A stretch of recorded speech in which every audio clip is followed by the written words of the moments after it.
From LPM, Louisville Public Media. Support comes from the Eye Care Institute and Butchertown Clinical Trials, where they strive for diversity, equity, and inclusion within their staff, patients, and clinical trial participants. To learn more, visit butchertown.clinic. Sprinkle Sparkle contains adult themes and may not be suitable for all ages. Access to pleasure and indulgence is our right and we're entitled to it. It's not a favor that somebody's granting us. It's not a reward. It's just like why we're here. My hope is that people will listen to this and relate, even in the ugly parts, because there's something sparkling about that too. Welcome to Sprinkle Sparkle. I'm Nubia Bennett.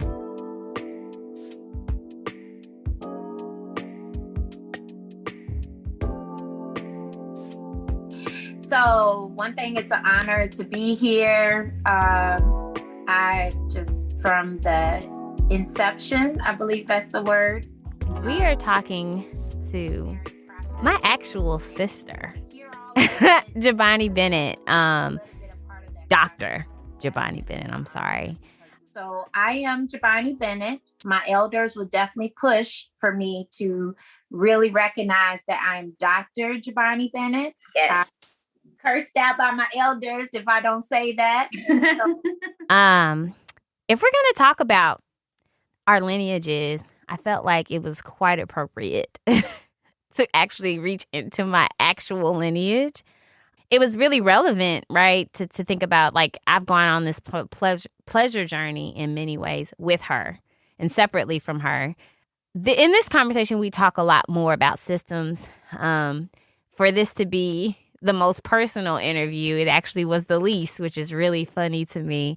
But if you know either of us, or if you've known either of us for a really long time, you'd know that we're the children of an artist, a historian, and a sociologist, respectively. I named 3 roles because, I'm including my step parents, your bonus parents. And so really, both of us understand a lot of the world through systems like of institutions, of organizations, of people. So by training, JaBani is an educator and a artist researcher and an artist herself. So I guess she embodied all the things of our parents, right? I have definitely touched all or many of the arts institutions that are in our hometown of Louisville, Kentucky, the home of Breonna Taylor and Muhammad Ali, but also and Braden. Let's put her name in there. But also touched on my journey in New York City, Chicago, and DC, and the African diaspora period when it comes to the arts. Artist researcher, independent consultant, certified educator, pre-K through 12th grade, and currently the development manager at Play Cousins Collectives here in Louisville, organization that centers healing work and resource sharing for Black families. I really enjoyed this conversation because we think about how the arts bring us pleasure, like by definition, right? And how living is an art. And tying that to the systems that exist in the world, I mean, literally blindly in the world that we live in. So how everything is really connected to something that feels like a gadget in a lot of ways. That's kind of what we spent a lot of time talking about. And that's actually the language that we kind of use around the house. Can you imagine from a young age talking about systems? But I think this is a really good conversation because I think it ties everything into a much larger context. So I hope you all enjoy this conversation because she's my actual sister.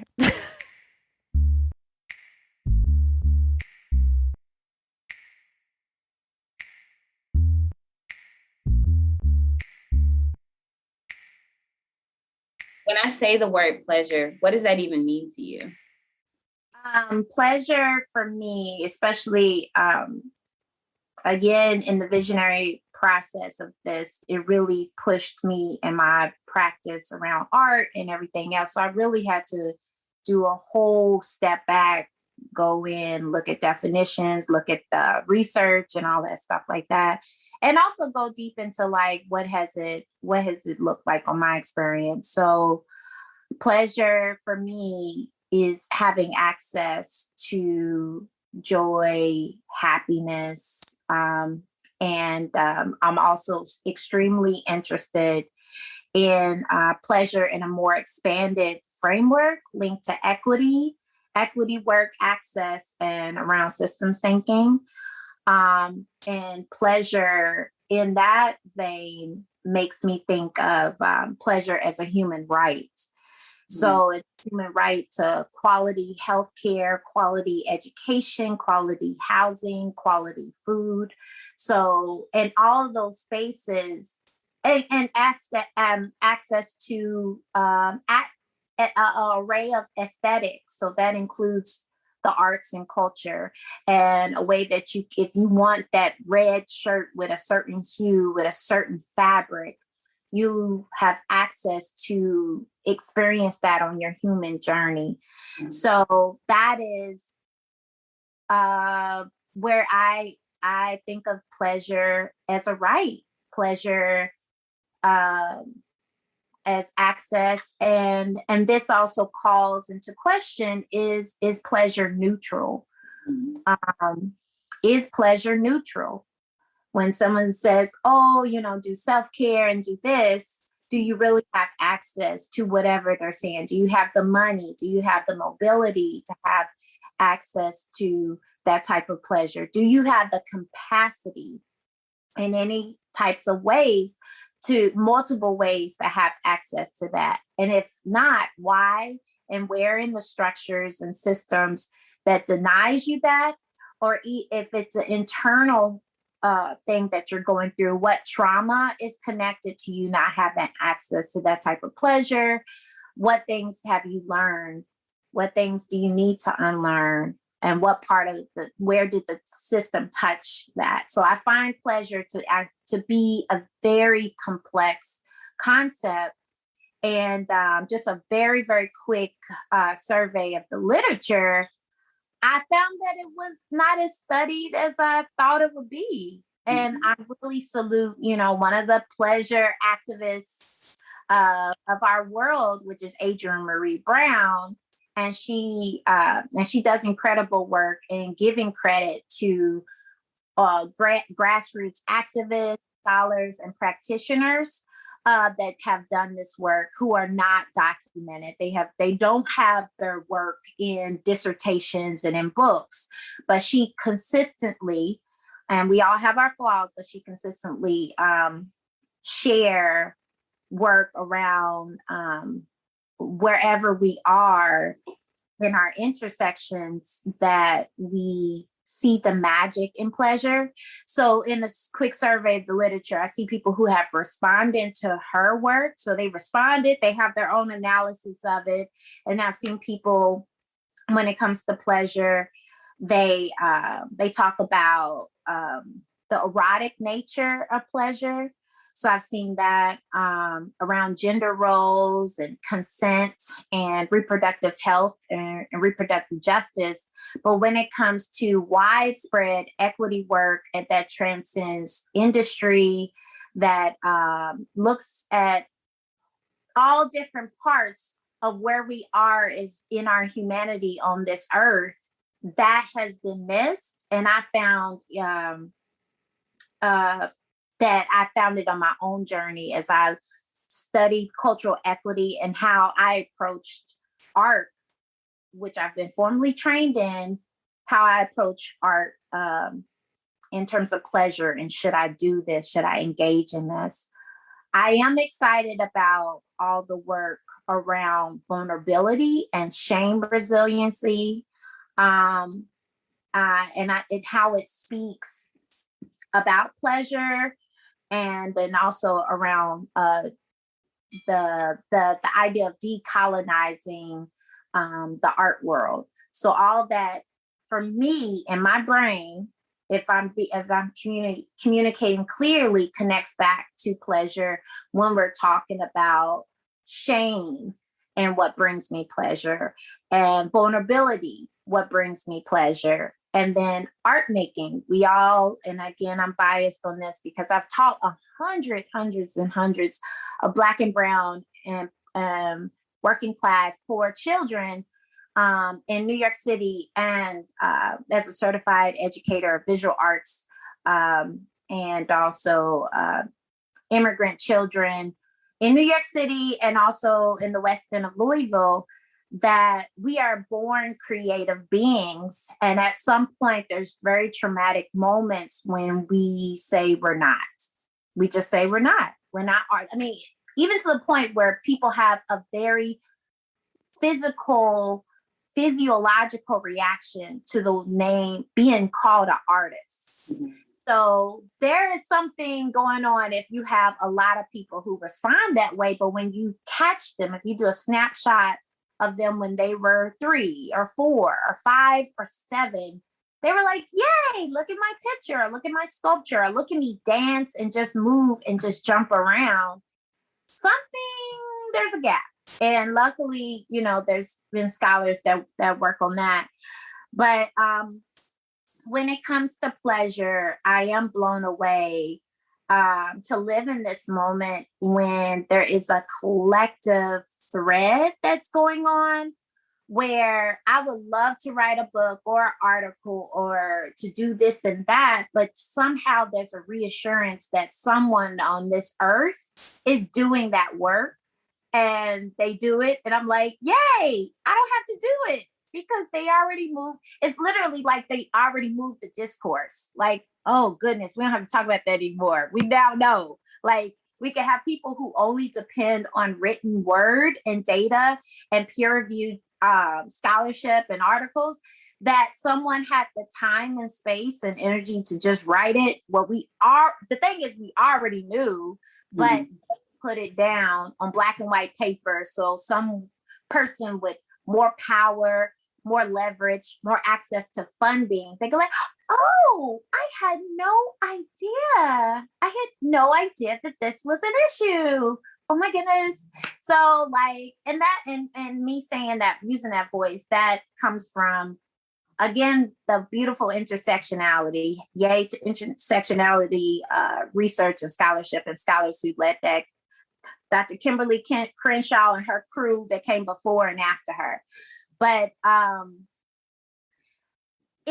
saying that where it could be men who are being surprised, queer folks who might have different spaces of privilege, white men, all of us, at different layers of just needing to see it on paper and pen. And for those artists who are able to use their magic and put it in different ways, whether it's through our ears, through our movement, and all of it, any way that you can catch it in our book. So that piece, and again, looking at this time and space where collectively we can all point to the bad guy. That's the cool point. Where we can all come together. Avengers, I believe I'm saying the right person. Some Marvel gang. I know some. I'm not really familiar with all that, but we can come together and see the bad guy is white supremacy. Period.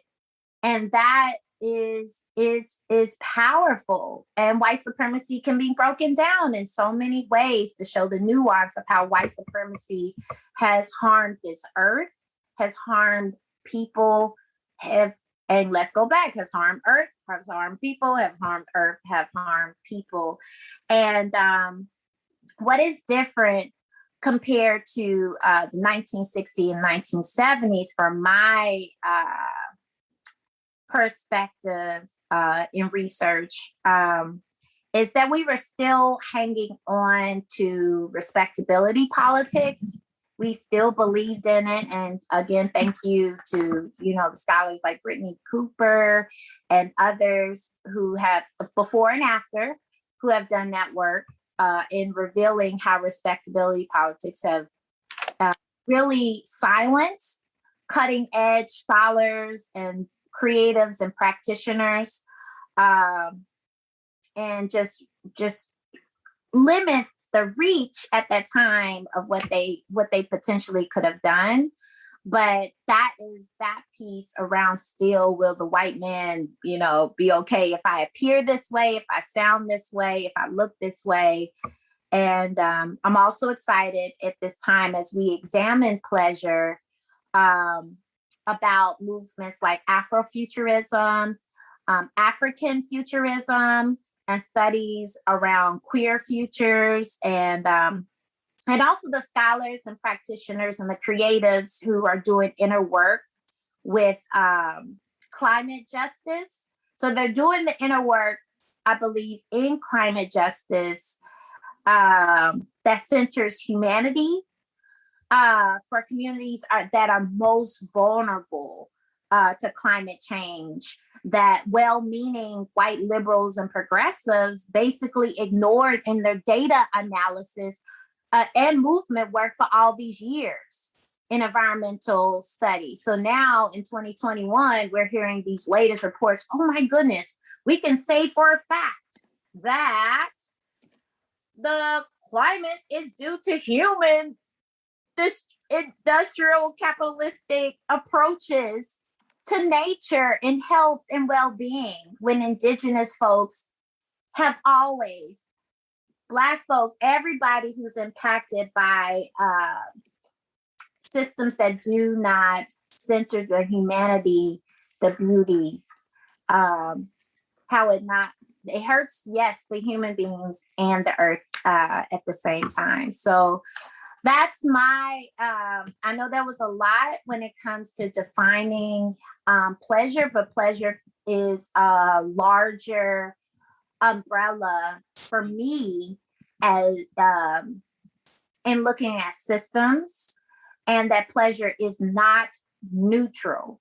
And any assumption around pleasure being this neutral space really silences lived experience around education, around food, around housing, around healthcare, around growing old in our world, in our society right now. So I know that was a long answer. No, it was great. Like, I think it provides a lovely foundation.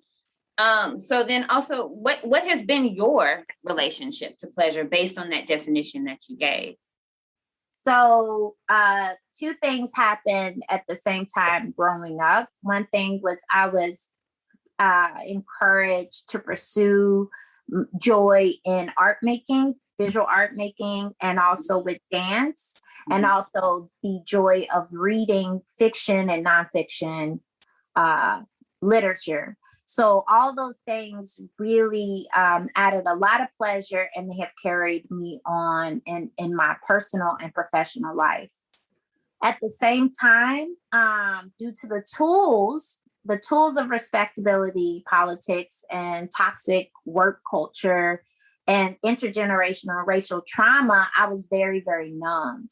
Mm-hmm. And I'm learning, more about how numbed I was growing up with, fantastic individual therapists I have right now. Shout out to you. You're still my sacred space, so I won't say your name yet.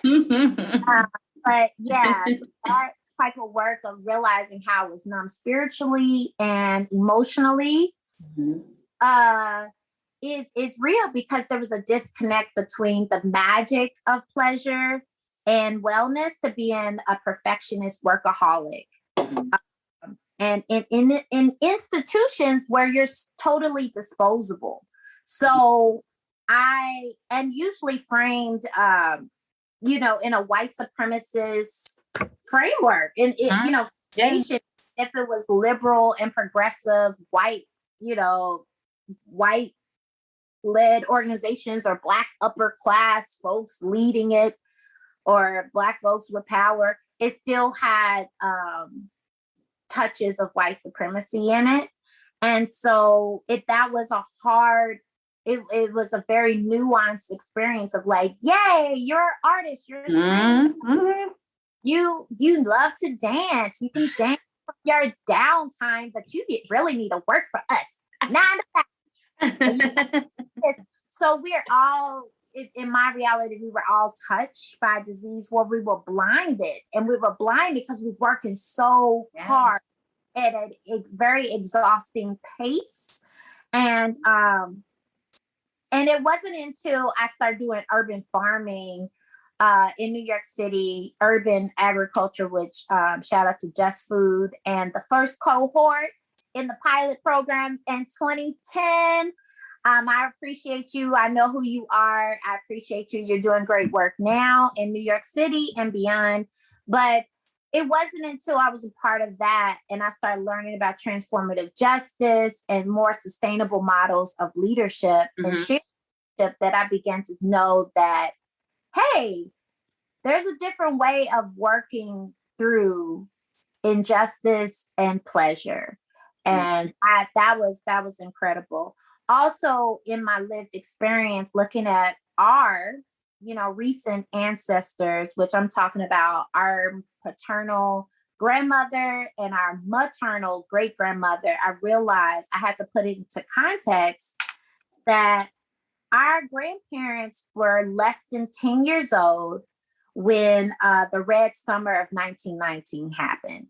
And the Red Summer of 1919, for the listeners, there was bloody riots in major cities connected to World War I vets.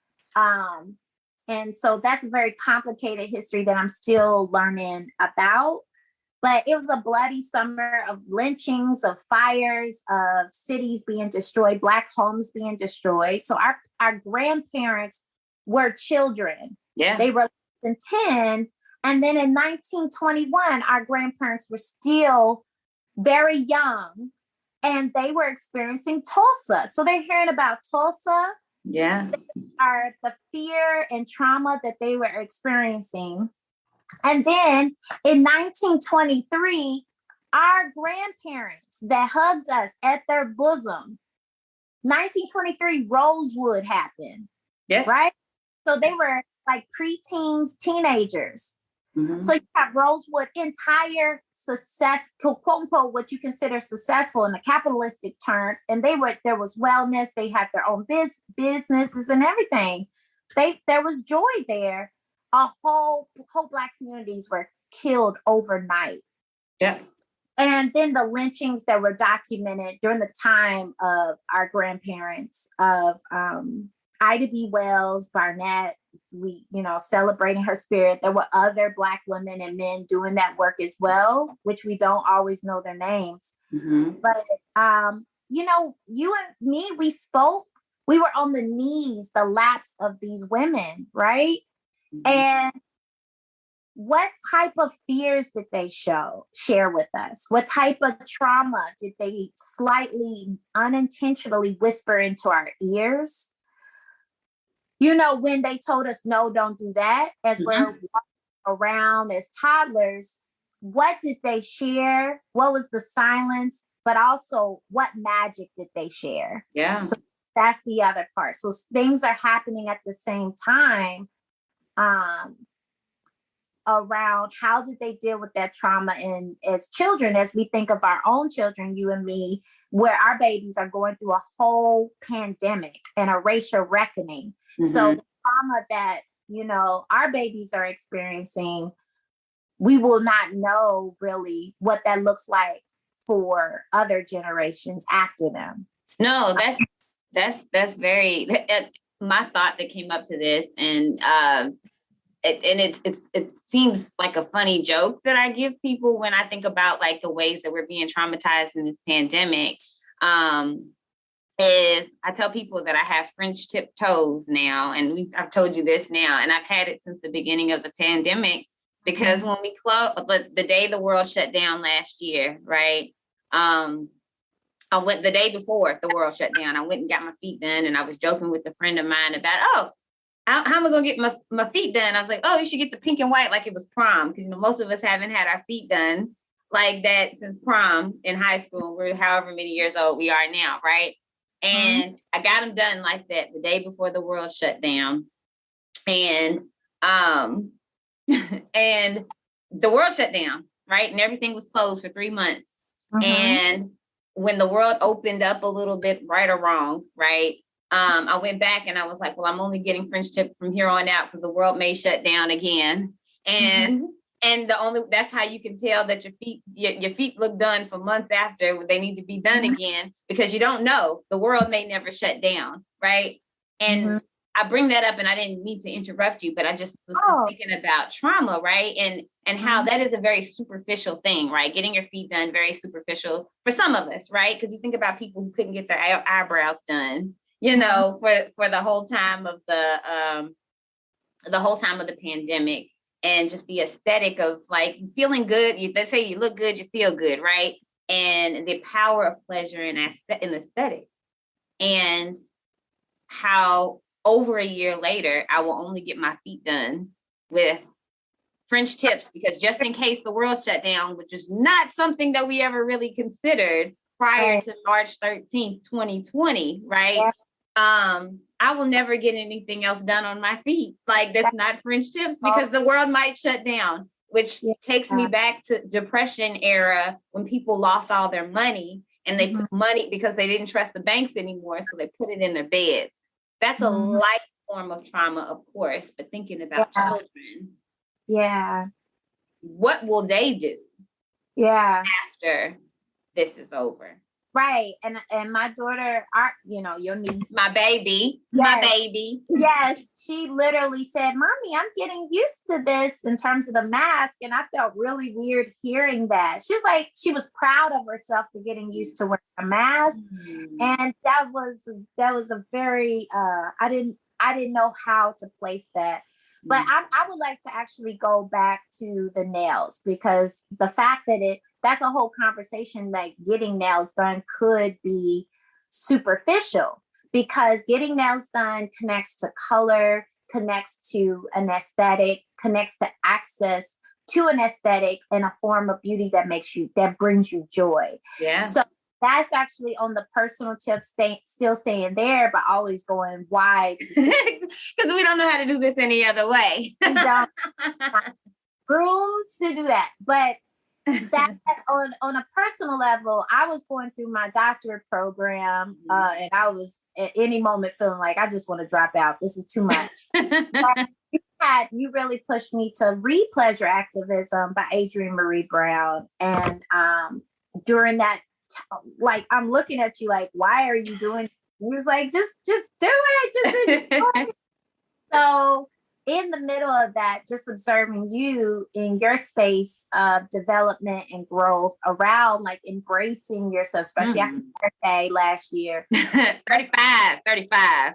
Yes, so you turned 65, 85 at that point. Absolutely. But it was like you really doubled down on your love for the aesthetics, the love for yourself, love for your skin, love for your body, love for different textures that brought you joy, just because. And that just because, again, pleasure is understudied.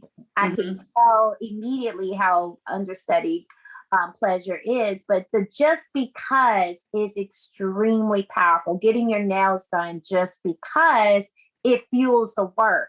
And and that goes back to my folk, and actually that definitely rubbed off on me, because my clothes have changed in a matter of a year. So people can't see me dancing, but I can dancing to my own tune. So I'm definitely wearing more color. I'm wearing a lot of, like, I love stripes and rainbows, and just different color glasses. These cheaper glasses are, with all this out, is where it's at. But also my research. So my lived experience at a certain point, even after all this formal training around the arts, I was getting away from the arts because I got sucked into the perfectionism and the toxic work culture. And I'm really hard on myself, and definitely not giving myself grace at any point. So always just trying to outdo myself and outdo others, outdo the work. And and it looked like art making wasn't a point of like of something that was meaningful, that was productive. Mm-hmm. So that just because and period, Mm-hmm. like that in itself, I have found as I do work, research, and being a practitioner of art making and really supporting having more art and access in our community, because it leads, research shows. Mm-hmm. So I could do my quick list. It builds social infrastructure, creative districts, builds tourist economy.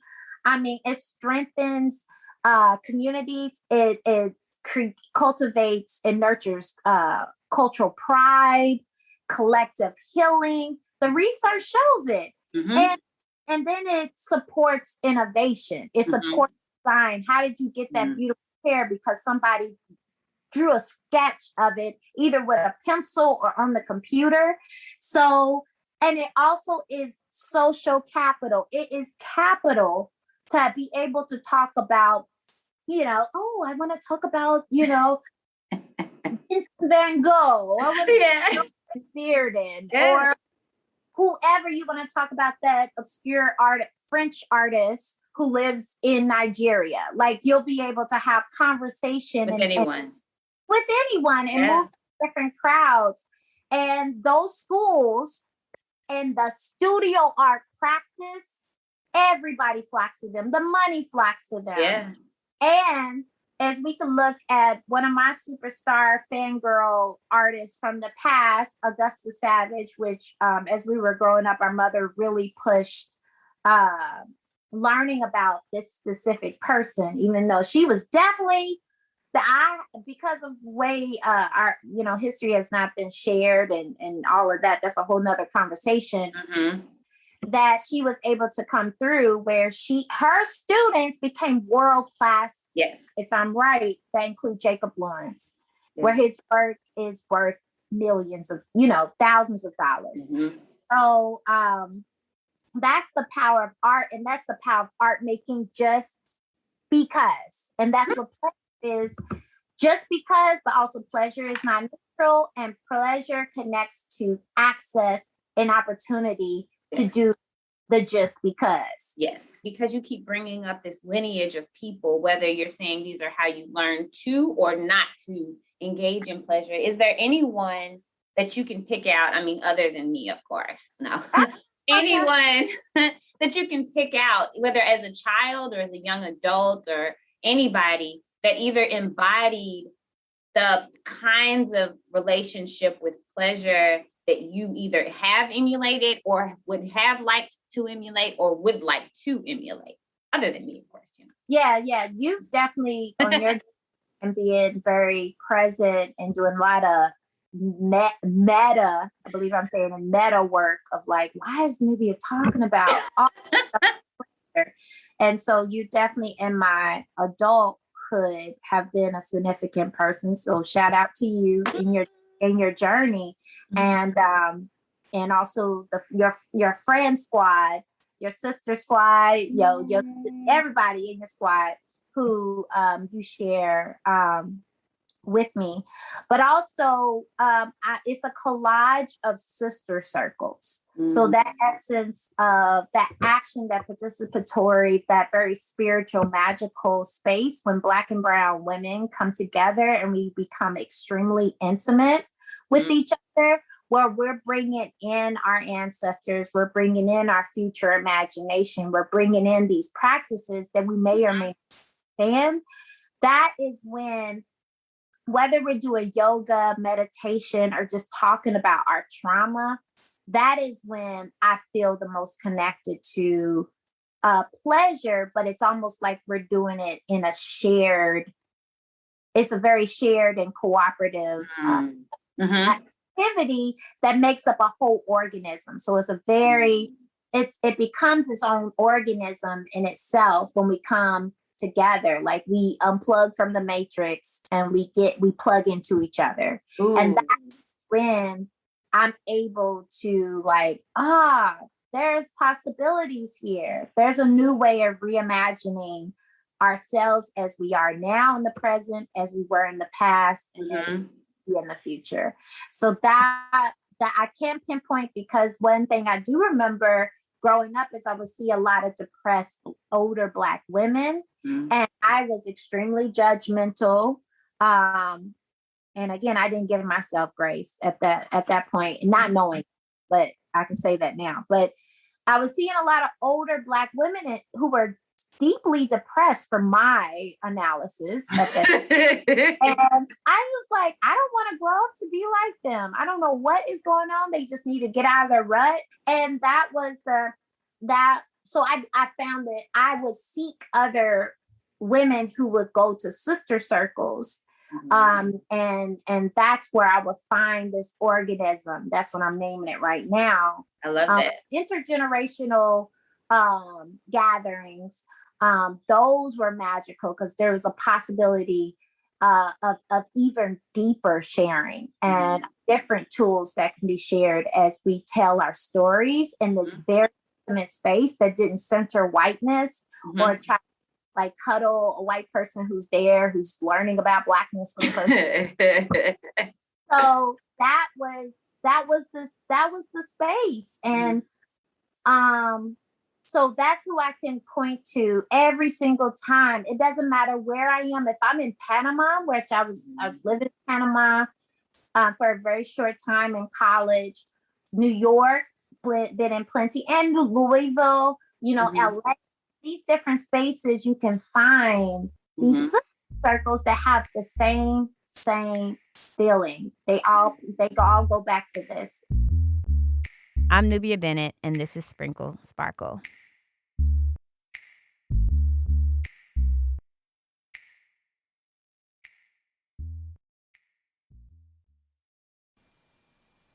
Support for the Louisville Public Media podcast incubator comes from the Community Foundation of Louisville, helping donors in our community establish charitable funds to meet philanthropic goals, creating opportunities to give more through scholarship, charitable checking, and donor-advised funds, and helping donors create a charitable legacy through their estate plan.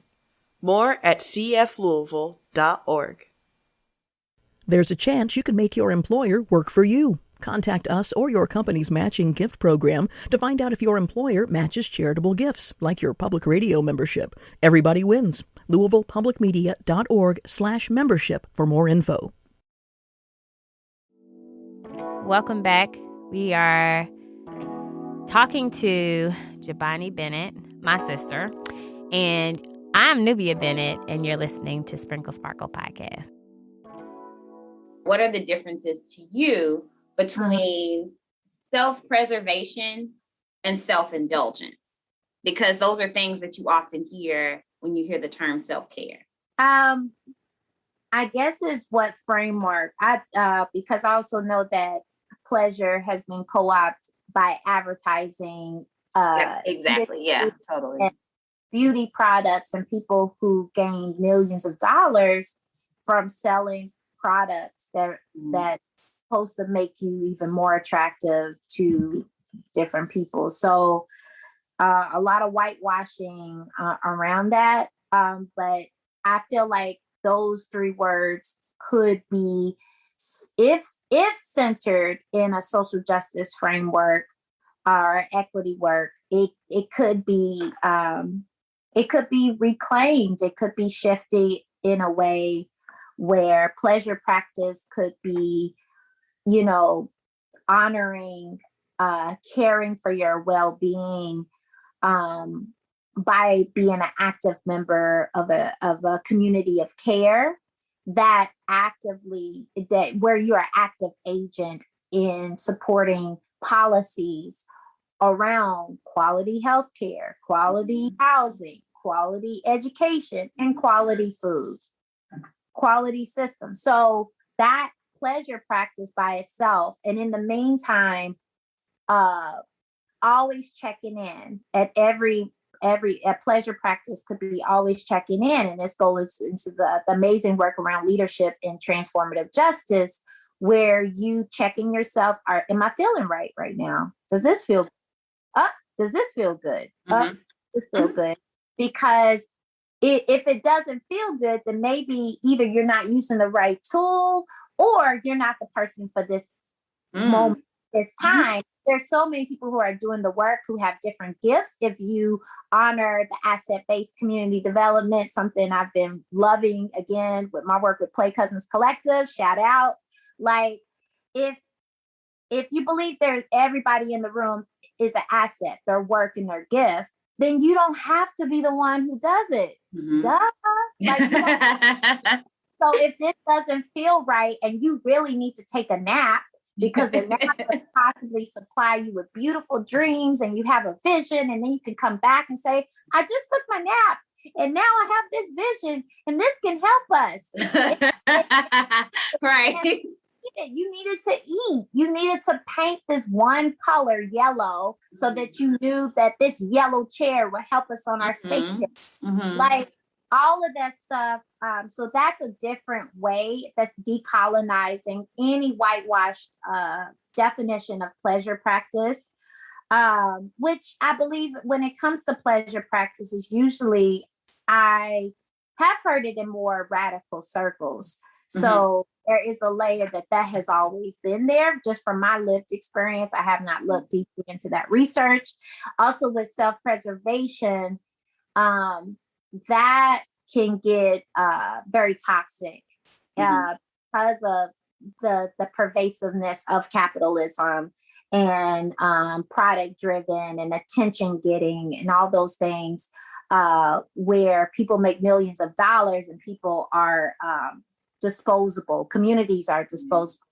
So when it comes to self-preservation, it goes in, well, I need to take care of only myself and my family. And in the meantime, all around you, the forest is on fire.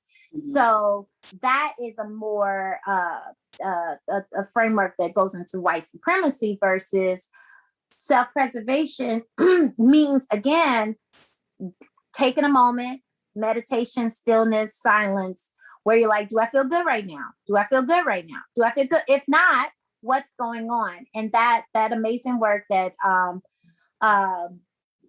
scholars have done around emotions and how emotions are powerful just as a connection, what's going on now, that they just are little alarms where they can, if you stay in tune with them, you build that self-awareness to know what's going on so you can do the work. Like, I'm tired, I'm hungry, you know, I need to dance. I need to move my body. I'm in a deep need and I don't know. It's just because I need to eat some delicious food right now. I need to go gourmet style. I don't need a regular sandwich. I need to go gourmet if I have access to it. So that self-preservation, even for mommies and all types of family members of all types, you know, again, extended family, it could be a total, you know, whatever that looks like when we talk about family and bonus family. If they need breaks, I love this baby so much. I need a break because I can't even hear my thoughts. I don't know what thoughts look like, what word is it? So that is self-preservation because you just need a moment to stare at a wall. That's it. Now, when it comes to self-indulgence, I think that fits as well if we look at equity work. Self-indulgence can be placed in a more justice framework where it's self-indulgence, where I just want to have erotic pleasure because that's what I need. And I want to just eat up all of this, you know, just enjoy the skin. I want to take a moment and pause. It just goes back into the things that bring us. I want to do self-indulgence and spend 7, 12, 15 hours in the art studio. I really feel like my spirit needs that. And so I really feel like there's great possibilities of decolonizing these words if there's any hint of white supremacy in it. And go from there. So I don't think they necessarily, I know some people may respond negatively around absolutely self-preservation and self-indulgence because of the way it has been used. and co-opt and or so that is definitely, I definitely respect that, but I also feel like there's possibilities to shift the narrative so it could be used in a way that supports community and community building, nurturing ourselves. I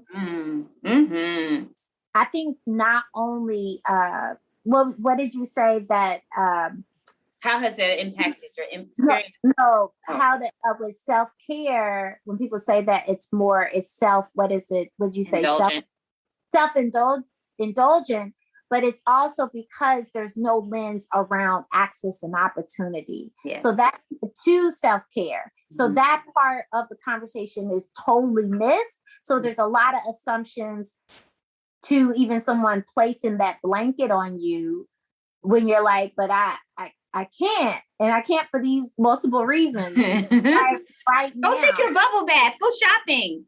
Yes. So that well-meaning recommendation actually misses a lot of steps in the realities for a lot of people.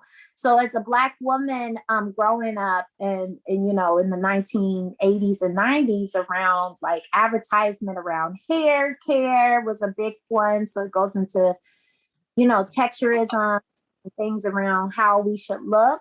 So if you just wave your hair and take care of yourself and it'll look shiny and wave like this, or when it comes to even clothing, because back in the day, bless her heart, our mother did not put us in the most common and hip clothes.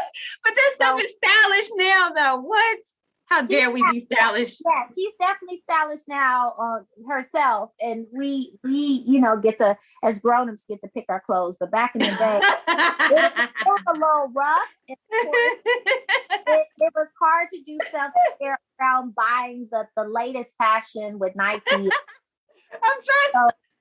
So that is the self-care, and shoes. And I remember seeing some women, young girls, when I was growing up, get into makeup, and I didn't have any idea and access to that language or opportunity to get into makeup. I thought they naturally looked like that. I was like, like your eyelids are purple. How did you do that? There's glitter. Look at a glance. I was in my own head a lot in high school. So I think growing up, it was, but one thing that did come as a Black woman, I had two Black cisgendered male fathers, and they really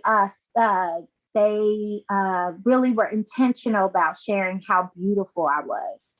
And that as a Black girl was very, very important, because I just was like, it was a matter of fact that I was beautiful. I didn't have, growing up, a certain layer of insecurity around how I looked in that way. And I just walked, I walked in a different walk, but at the same time, which is the nuance of living as a human being, if we accept the complexity, because as a Black woman, I inherit, for me, and this is not for all Black women, but I inherited a large bottom, a large roof.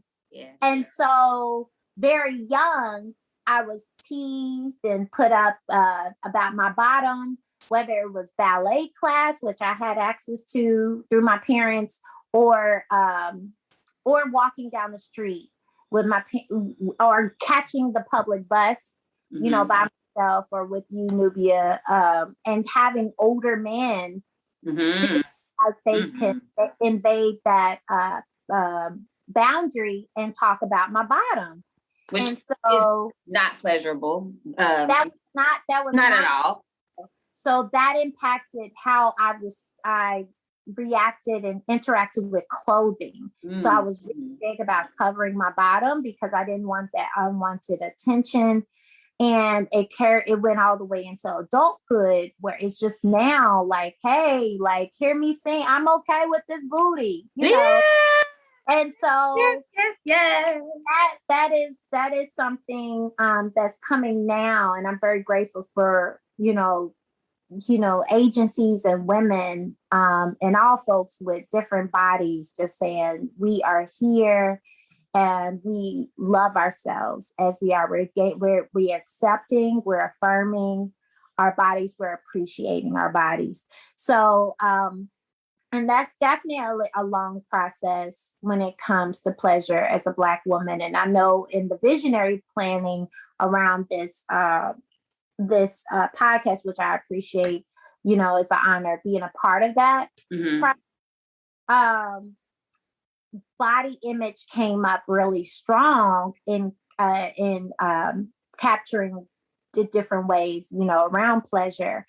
And that has definitely been a struggle, especially, once I began dating a lot more in my 20s, and different responses from folks, how I internalized, and my filter, which I appreciate folks who talk about the filter between my inner world and that outside messages began to thin more and more, where all that work that my daddies put into me and how beautiful I am and was,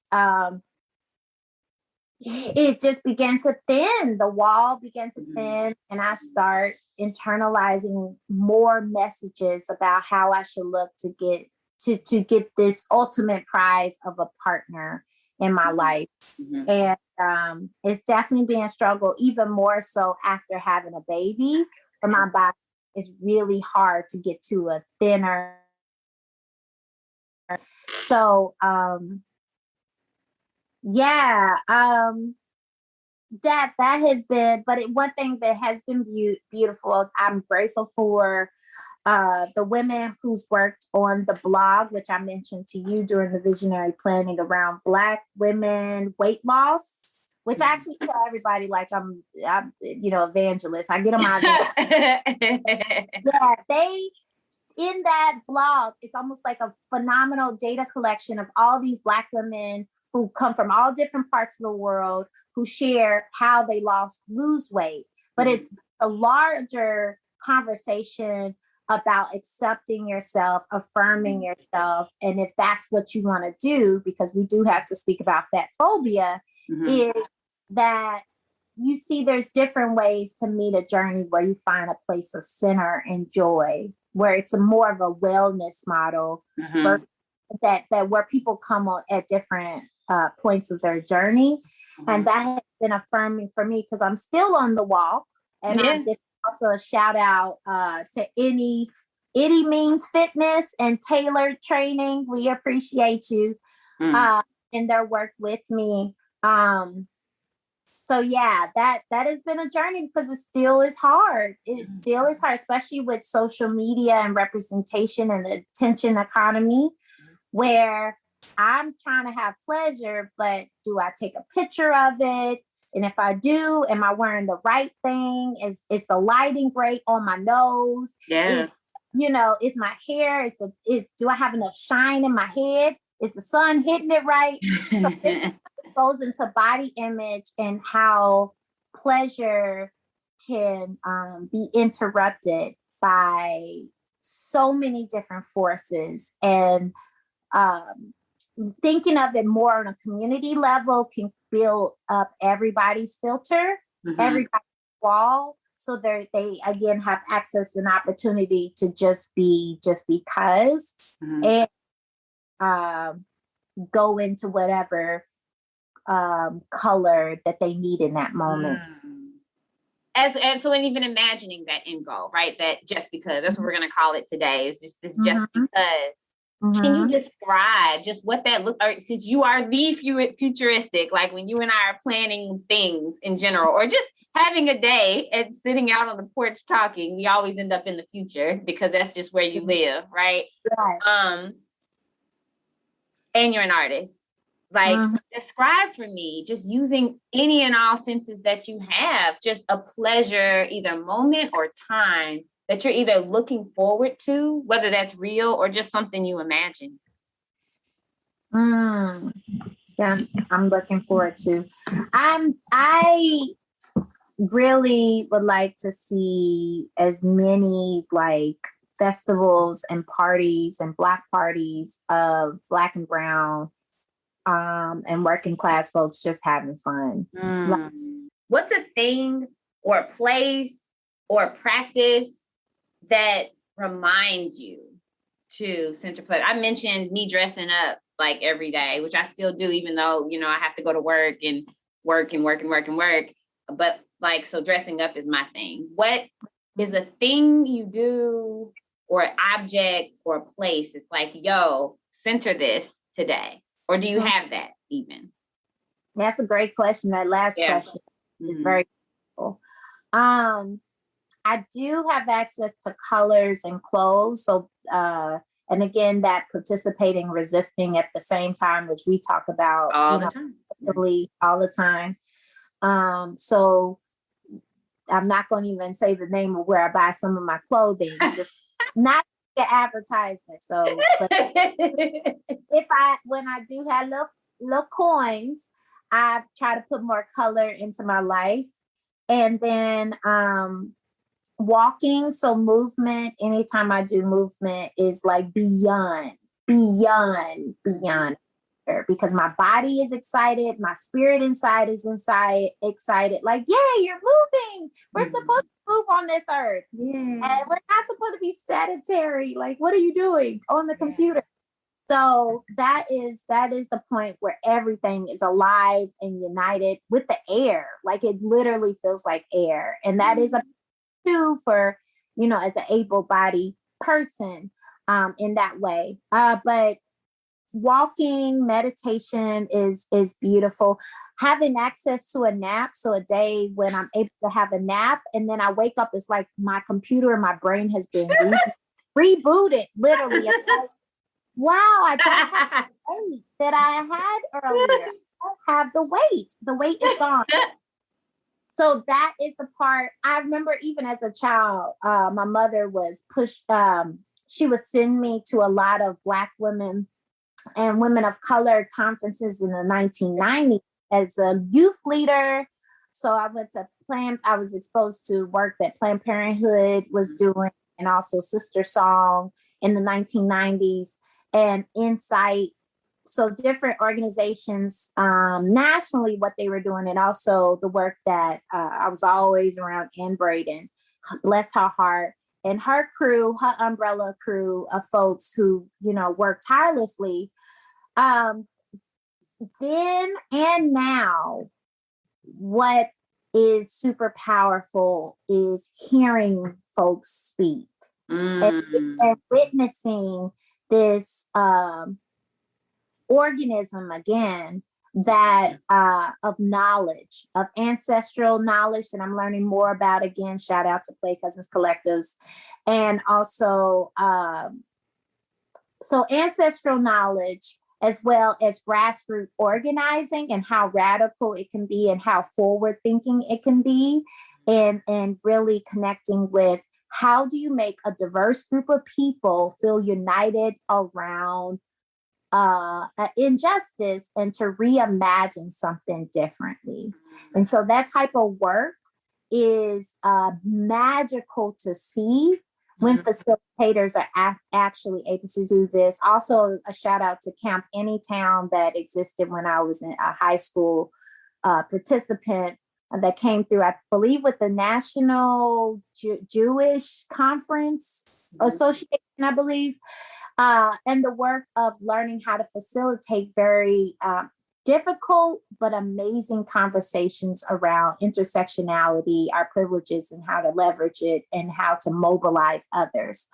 So when I see people talking in that way, there's pleasure because my brain it feels like it is developing new brain cells. Like I'm listening to them. I might not be participating in the conversation, but my brain is like, oh my goodness. So it's pleasure to know that these people exist and that there's a communion with all these people to exist. And there's a lot of pleasure in just listening and talking and just active listening and just being still and saying yay, but then taking a break, a yoga break, a nap in the middle of all of that, or to draw and do a collage and all that good stuff. And yes, art making. I better say art making, because that's a journey that I'm trying to center more and more to lean into the just because. Yes. And it's so funny when you just mentioned the nap thing, because you and I talk on the phone pretty regularly, mostly every day, not every day, but most days. And when I talk to you midday, and I feel like our conversations just aren't like, as often as we talk that we're just not in sync.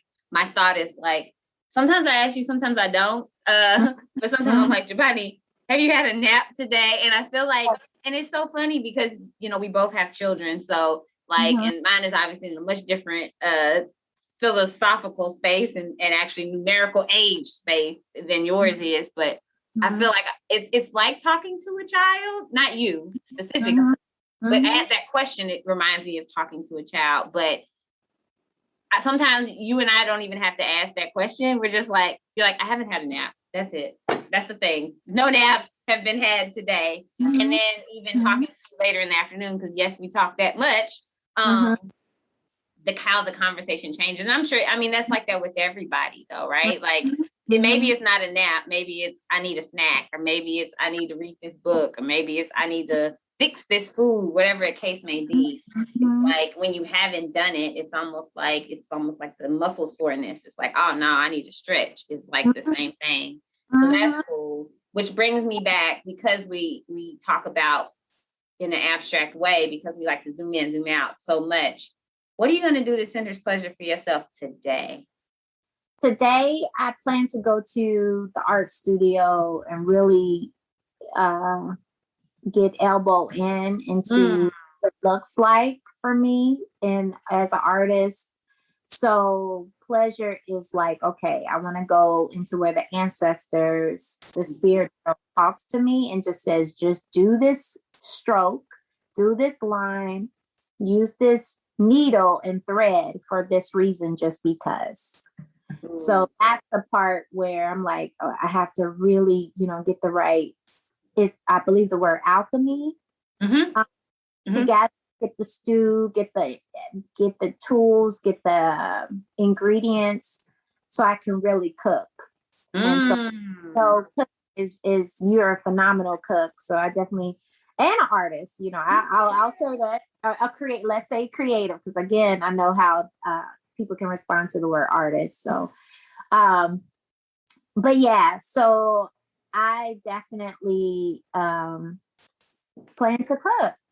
And I mean, it is cooking. It's cooking because you're creating the alchemy. You're the alchemist. You're creating something out of what feels like nothing initially, right? That's what you're doing. Yeah. So that's definitely what I plan to do, and hopefully my little one does not interrupt this conversation, because I could hear her in the back. But yeah, no, that's what I plan to do. I appreciate all the artists, activists that are shifting the lens. I appreciate the practitioners. Some folks just have their high school diploma and they are shifting the lens. They're shifting the conversation. I appreciate the scholars who use traditional methods to shift the narrative. And we're all, the way it's magical, we're all saying the same thing. It's real life. But so JaBani, as you know, we could just sit here and do this all day, because this is my favorite thing to talk about. And reminding each other that it is our entitlement to ourselves and our community to insist and double down on centering, feeling good, life in a life affirming way, as a practice every single day, even when feeling good doesn't feel good in the moment, right? It feels good in a bigger picture. But I want to thank you for having this conversation with me today, right now.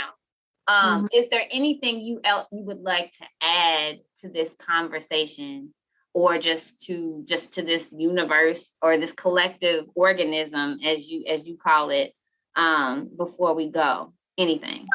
I guess two things. One thing, because I've been really like chewing on the word entitlement and entitled the entire time, and I could see how it could have potential negative connotations absolutely on that. But the thing that came out, again, going to systems theory and all that, and justice, is there's entitlement to say that my ancestors are here, they were here, and the ancestors include Mama Earth. So I am entitled to defend all of us being seen, being loved, being cared for. So I'm entitled to defend, cultivate, and nurture that. That nurture those policies that support a community of care. So that's the entitlement. I am on Earth and I care about Mama Earth. I'm trying to still learn how I can do that while taking out the garbage, while taking out the recycled stuff, and not knowing if the recycled stuff actually makes it to the factory where it's supposed to be. But just, what do I do that in a very sustainable way? But I'm entitled to go think about those processes and to really see how I can share my gifts to support those processes that bring a more just, a just environment. And the other piece is it's just a plug. I'm really excited about the work that I'm doing with Center for Health Equity around bringing and making visible the work of underrepresented artists and arts leaders. So that's in the work. It's a city-wide project that I'm participating with Toya Northington. She has her own amazing arts project. She just completed the Breonna Taylor exhibit at the Speed Art Museum. But together as a cohort and working with the Center for Health Equity, we are working to really make visible, loud, and proud of underrepresented arts leaders and artists who've been here all along, who need a bigger platform for their work. So I'm really excited about that work. On top of Play Cousins and other organizations that are doing fantastic work, and also my own artwork. So that's the little plug. Yeah. Well, thank you. And thank you for sharing all of those things. That's what I got. And I feel full. I feel happy. I feel seen. Of course, I feel loved because this is my sister we're talking about. We worked hard to not have a dysfunctional relationship. Yes, that is active work all the time. That is active work. All the time. But that's thank you. Thank you so much. You're welcome. That's first podcast. Yay! We're done. Yay. In this conversation with JaBani, I didn't know what I was going to get because, it's my sister. So, you have conversations with your family. You don't know. It was a lovely conversation that felt like any other phone conversation that I have with her, like every day, because we've become those sisters that, like, I just need to give you an update from an hour ago. We are those people. But just really, especially knowing, her journey, right, into pleasure. She talks about not really, like, being numb to what that feels like. And that is something that came up in a couple of different conversations I've had with different folks in this experience of having this show is not really knowing or being able to identify what felt good at a young age. And it's wild because I feel like she mentioned that I always seemed like I knew at a younger age, like, yep, or nope. Like there was a very emphatic yes or an emphatic no. And just thinking about how you can grow up in the same house with someone with the same parents and similar experiences and have very, very different outcomes, and that journey of meeting in the middle. Because I feel like even at our seasoned ages. That's kind of what we're doing. And having that conversation with her is what stuck with me. From the conversation, she works really, really, really, really, really, really, really hard. I don't want to say harder than most, but it feels like it, right? And so how not knowing what feels good doesn't necessarily mean that you're not working. Because in fact, you're probably working harder because you don't know what feels good. And that work in really discovering is like, well, what is pleasure for me? How that's its own hard work, and how being committed to that is an act of pleasure and it's an act of resistance, again, because we keep coming back to that, right?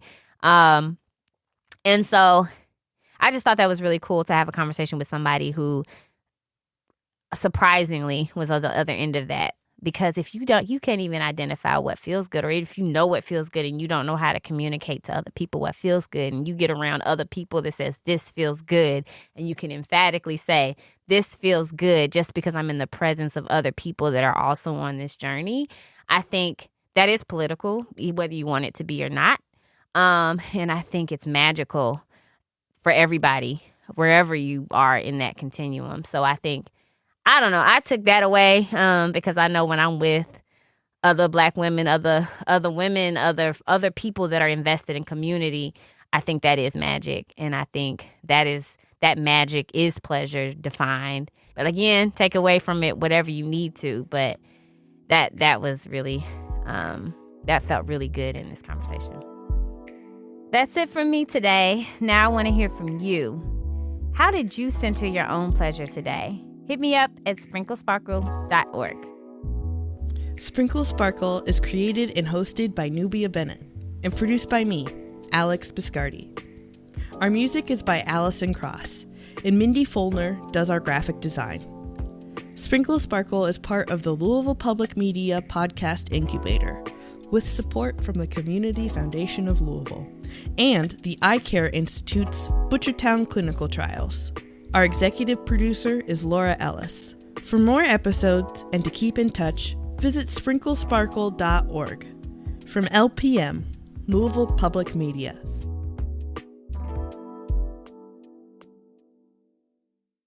Support comes from the Eye Care Institute and Butchertown Clinical Trials, where they strive for diversity, equity, and inclusion within their staff, patients, and clinical trial participants. To learn more, visit butchertown.clinic. Coming up on In Conversation, Kentucky's Black Farmers.